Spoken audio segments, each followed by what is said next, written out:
I want to talk a little bit about, I saw an article about a teacher from a private school that's teaching like high schoolers, talking about how her students she was seeing were being radicalized to the alt-right by sources like Joe Rogan and Jordan Peterson.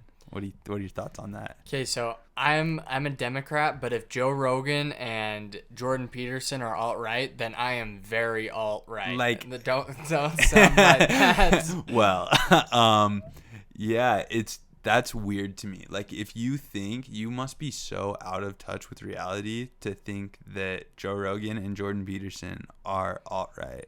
Dude, that's what I'm saying. Like, those guys aren't alt-right. You want to know who alt-right is? Like, someone like KKK members and like That's alt-right. I mean, like, what's that Congressman King? I don't know if you've heard about this, but that dude's like legitimate alt-right. He was a congressman. He got kicked off committee. He has to sit in like the back of the Congress because I don't know. Dude, he was like haven't heard about this? Mm-mm. He was affiliated with like literal racist organizations, like straight KKK racist like stuff. That's alt-right, not Joe Rogan, who like, dude, I mean, the guy's borderline borderline democratic socialist, but yeah, like for sure. Yeah, and it's funny because and Jordan Peterson is like a liberal. He's like a classical liberal. He's a classical liberal, and but the reasoning the teacher gave in the article for like being concerned about that. Where was this article? It was in I can't remember. I saw it on another podcast that I listened to. They talked about it. I think it was in the Washington Examiner, which I don't think is. Yeah, it's a little bull crappy. But I think it's a real story. Like their commentary on it, but I think we can create our own commentary on it. That the reasoning the teacher gave in an interview about it was that she wanted to promote critical thinking, and listening to Joe Rogan and reading Jordan Peterson was not critical thinking, and she'd hoped that her students would trust her enough to just believe her.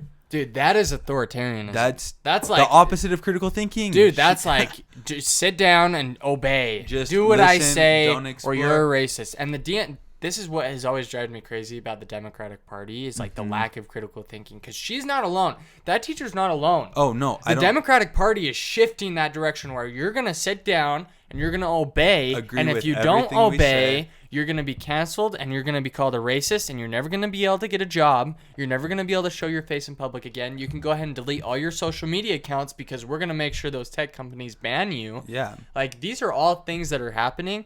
So, like, this teacher is, like, not alone. Like, oh, and what's crazy is, I mean, I'm a fan of Joe Rogan.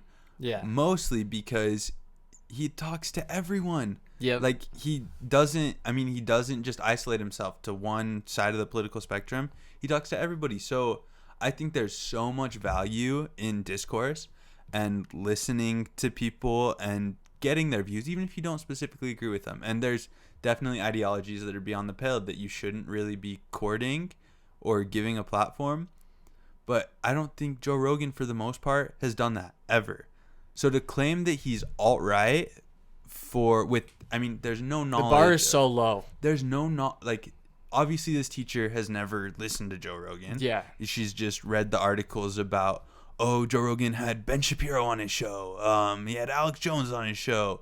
I mean, it doesn't make sense to me that you could go and take that and say, yeah, the people you are affiliated with will make you alt-right apparently now. Well, not even affiliated with. There's no affiliation. It's just that you talked. You had a discussion. You talked to them.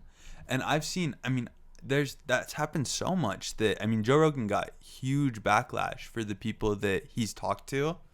Gavin McInnes. Just for talking to them.